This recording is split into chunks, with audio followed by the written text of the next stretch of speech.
Bon, alors je vais partager mon expérience maintenant sur la ville de Bangkok, hein, en Thaïlande. Ville plutôt célèbre pour ce genre de plaisir, en tout cas le tourisme de confort, de plaisir charnel y est assez réputé, mais c'est pas forcément le meilleur endroit finalement. Une fois sur place, il y a beaucoup de fantasmes, mais la réalité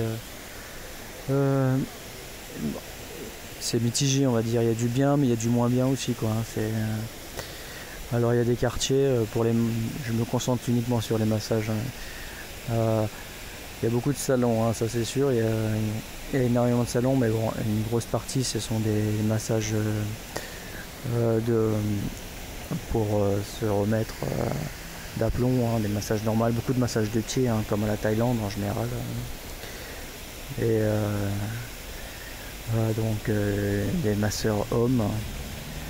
Mais dans certains quartiers comme Sukhumvit, qui est le plus connu, hein, qui regorge de salons de rue un peu avec des call girls et beaucoup de ladyboys à l'extérieur. Mais il y a des salons de massage, j'en ai essayé quelques-uns et j'avoue que il y a des salons de massage érotiques forcément, mais là il faut vraiment trier parce que c'est vraiment il y a à boire et à manger là-dedans. En faisant quelques recherches, moi je suis tombé sur un très bon salon, très sérieux, apparemment tenu par un Coréen, et dans lequel pour 60 € j'ai eu un massage vraiment, j'ai eu la complète en quelque sorte. J'ai eu même plus qu'un massage avec la douche, tout ça, avec une fille vraiment à la vingtaine, super mignonne, super avec même une bière en tout. Je trouvais que c'était vraiment le gérant du salon. Il était dans ma mentalité, donc il savait tout ce qu'un homme attend, alors que bon, j'ai été vraiment agréablement surpris, quoi. Tu te poses pas de questions en arrivant, et en repartant franchement t'es aux anges, quoi. Je pense que ce salon me satisferait largement si je devais passer rapidement prochainement à Bangkok, ce qui a de fortes chances, hein. Je vais sûrement y retourner, j'y suis allé plusieurs fois là, cette année, parce que j'ai fait beaucoup de recherches et il y a quand même beaucoup de salons qui sont un peu miteux, avec des arnaques, hein, avec des prix à la limite tu trouves la même chose à Paris, quoi. Là pour un touriste ça peut être, il y a beaucoup de pièges à touristes, hein. Il y a beaucoup de salons avec des filles assez âgées, matures. Mais bon, ça, tous les goûts sont dans la nature, hein. Il y a de tout, quoi. Et ce que je voulais dire aussi, c'est que j'ai aussi trouvé d'agréables surprises dans les salons normaux, où on va dire que la masseuse vous propose une finition, mais sans que ce soit vraiment la règle, parce que c'est un salon anormal, donc le massage est déjà de qualité, mais on peut tomber sur quelques possibilités comme ça, et je trouve que c'est ce qui donne le plus d'excitation, c'est le côté surprise, hein, on va dire, de la chose. Les petits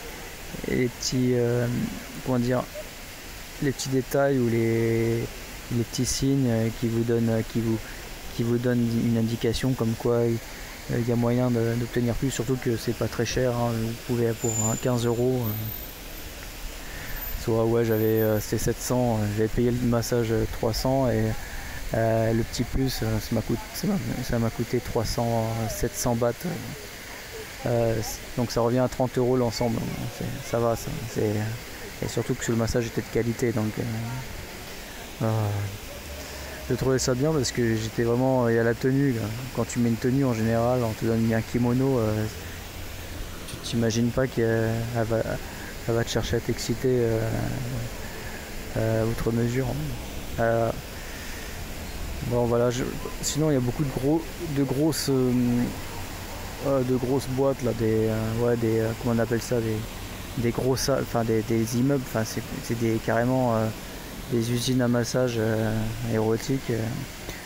Ça je l'ai pas essayé parce que c'est pas mon truc. Il faut être un habitué parce que déjà c'est assez gênant. Il faut être plusieurs déjà. Enfin je pense que ça peut être intéressant, mais il faut vraiment connaître. Et puis il faut être prêt à se limiter au niveau du budget parce que on va vous inciter à dépenser, on va vous stresser un petit peu. Hein. Souvent c'est ce qui se passe dans les trucs.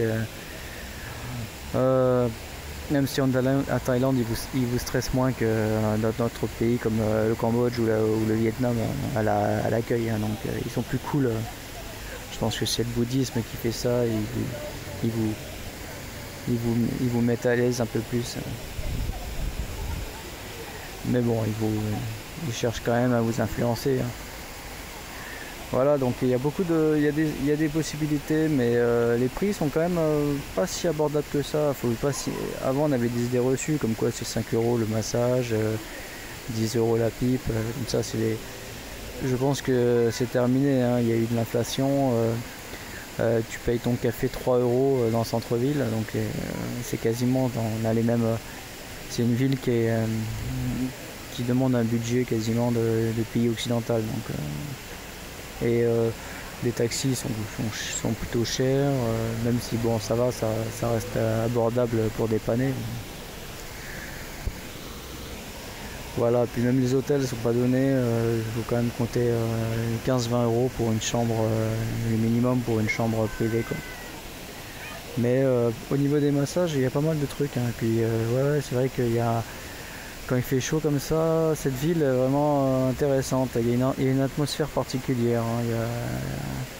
Il y a entre la spiritualité et puis le plaisir, l'hédonisme, et je comprends pourquoi on peut tomber relativement amoureux de l'Asie du Sud-Est et de la Thaïlande. Moi c'est le Vietnam plus que la Thaïlande, mais voilà quoi. Si vous y avez été ou si vous avez des besoins de conseils, n'hésitez pas à m'écrire des commentaires. Hein. Je compte continuer à développer un peu ce système de vidéo podcast. Voilà. Merci.